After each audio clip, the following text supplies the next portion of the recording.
الحمد لله نحمده ونستعينه ونستغفره ونؤمن به ونتوكل عليه ونعوذ بالله من شرور أنفسنا ومن سيئات أعمالنا من يهده الله فلا مضل له ومن يضلله فلا هادي له ونشهد أن لا إله إلا الله وحده لا شريك له ونشهد أن سيدنا ومولانا محمدا عبده ورسوله صلى الله عليه وسلم وعلى آله وأصحابه أجمعين أما بعد اڑائے کچھ برق لالا نے کچھ بلبل نے کچھ گل نے اڑائے کچھ برق لالا نے کچھ بلبل نے کچھ گل نے چمن میں ہر طرف بکھری ہوئی ہے داستان میری قائدین ملت اور نوجوان جیانوں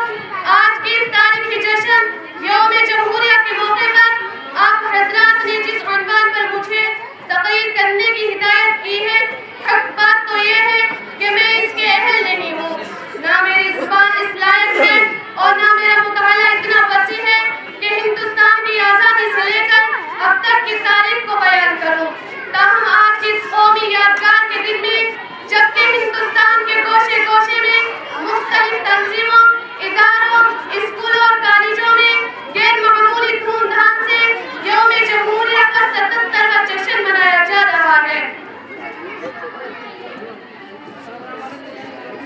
غلامی ہندوستان کی داستان اور آزادی کی کہانی سنائی جا رہی ہے مجاہدین آزادی کو خراج تحسین پیش کیا جا رہا ہے مجاہدین آزادی کو خراج تحسین پیش کیا جا رہا ہے ایسے وقت میں ہمیں بھی ایک طرف اپنی اسلاف کی قربانیاں یاد آتی ہیں تو دعائیں مغفرت کے لیے ہاتھ خود بخود اٹھ جاتے ہیں دوسری طرف جمہوریہ ہندوستان کے مسلمانوں کے دردناک واقعات اور ظلم ستم کی روزات سامنے آتی ہے تو خون کے آنسو نکل پڑتے ہیں اور دل سے ایسی آہ نکلتی ہے کہ اگر ہمارے اسلاف اور قابل کو اس کا تصور بھی ہوتا تو خدا کی قسم وہ لوگ اس ملک کو انگریزوں کی غلامی سے چھڑانے اور ہندوستان کو آزاد کرانے کے لیے اتنی بڑی قربانیاں نہ دیتے انہیں کیا معلوم تھا ہندوستانی مسلمانوں پر ایسا دن بھی آئے گا جب مسلمان آزادی کی جگہ انگریزوں کی غلامی کو پسند کریں گے تو وہ کبھی شمشیر کا سہارا لے کر میدان جہاد میں نہ نکلتے انہیں کیا معلوم تھا کہ جس ہندوستان کی آزادی کے لیے بالکوٹ کے بہادر سید احمد شہید اور شاہ اسماعیل شہید نے جان دی ہے انہیں کیا معلوم تھا کہ جس ہندوستان کی آزادی کے لیے شاملی کے میدان میں علماء دیوبند توپوں کا نشانہ بنے ہیں انہیں کیا معلوم تھا کہ جس ہندوستان کی آزادی کے لیے سید شیخ الہند اور شیخ الاسلام غالب پانی گئے تھے انہیں کیا معلوم تھا کہ جس ہندوستان کی آزادی کے لیے شیخ الاسلام حسین احمد مدنی پر سوٹ ٹالنٹ ہوا ہے انہیں کیا معلوم تھا کہ جس ہندوستان کی آزادی کے لیے صرف 1857 عیسوی میں 51,000 علماء شہید ہوئے ہیں انہیں کیا معلوم تھا کہ جس ہندوستان کی آزادی کے لیے دہلی کی چاندنی چوک سے خیبر تک درختوں پر علماء کی گردنیں لٹکائی گئی ہیں انہیں کیا معلوم تھا کہ جس ہندوستان کی آزادی کے لیے علماء کو برہنہ کر کے آگ کے انگار پر ڈالا گیا ہے اس ہندوستان میں مسلمان پر ظلم ستم کا پہاڑ ٹوٹے گا انہیں حقوق سے محروم کیا جائے گا ملت اسلامیہ کے غیور فرزندوں اس ملک کو آزاد ہوئے 80 سال ہو گئے لیکن اس 80 سال دور آزادی میں ارباب حکومت نے مسلمانوں کو اس میں کیا حصہ دیا ہے مسلمانوں کو اس میں کیا حصہ دیا ہے اور ظلم استبداد کے کون کون سے ہتھیار استعمال کیا ہے اس کے تحت بڑی داستان ہے سینکڑوں فسادات کی تاریخ میرے سامنے ہے جسے یاد کر کے کلیجہ منہ کو آتا ہے زبانیں کم ہو جاتی ہیں بیرغ زمین کھسک جاتی ہے کہ ہاں یہ کیسی آ جاتی ہے کہ مسلمانوں کا جان مکان محفوظ نہیں ہے ہماری عزت کا آبرو کے ٹھٹے مارے جا رہے ہیں ہمارے آباد کو ویران کیا جا رہا ہے ہمارے حقوق کو پامال کیا جا رہا ہے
پاکستان کی آزادی کو 80 سال ہو چکے ہیں. آپ سنجیدگی سے اس 80 سالہ دور آزادی کا جائزہ لیجیے. معیشت و تجارت